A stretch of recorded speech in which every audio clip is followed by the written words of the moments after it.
Yeah, that's my copy Yeah, I was right wondering there. if you could read a verse for me. Sure. It's just like 7 sentences. All right. Yeah, it's in the New Testament. Yeah. It's 1 Timothy 2, verses 9 through 16.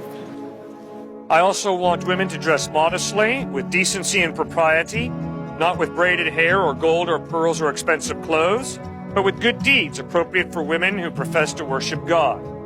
A woman should learn in quietness and full submission. I do not permit a woman to teach or have authority over a man. She must be silent. For Adam was formed first, then Eve. And Adam was not the one deceived. It was the woman who was deceived and became a sinner. But women will be saved through childbearing if they continue in faith, love, and holiness with propriety. Is that the tolerant word of God? Is that compassionate conservatism? Paul is writing the letter to Timothy. Where is Timothy? He is pastoring in Ephesus. We read about Ephesus in Acts chapter 19. We read that in Ephesus they were into goddess worship, Diana of the Ephesians. They were into pantheism, worshiping Mother Earth. That's what they were into. That's the historical context. So, women will be saved through childbearing if they continue in faith, love, and holiness with propriety. Well, what's the problem here?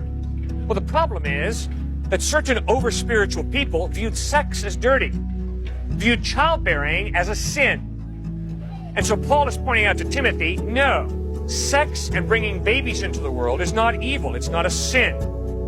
And you're going to be kept safe through childbearing if you continue in faith, love, and holiness. Now, what about this bit about women dressing modestly? Well, it's real simple. The Bible continually communicates that materialism is wrong. And obviously what Paul is bending over backwards to do is to point out, watch out for immodesty. Watch out for materialism. From being too generous with yourself and not generous enough with others. What about this bit about not allowing a woman to teach? Well, that's weird, because Paul had a woman named Priscilla teach the great preacher named Apollos. So what's going on here? Well, what's the name of the movie where Barbara Streisand plays that young Jewish woman? Knechtle, right? Go watch the movie Knechtle.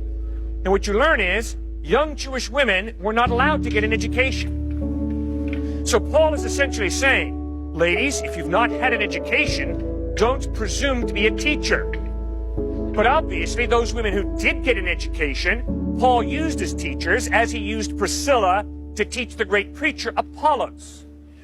You see why it's so important to study context, to read the whole thing through.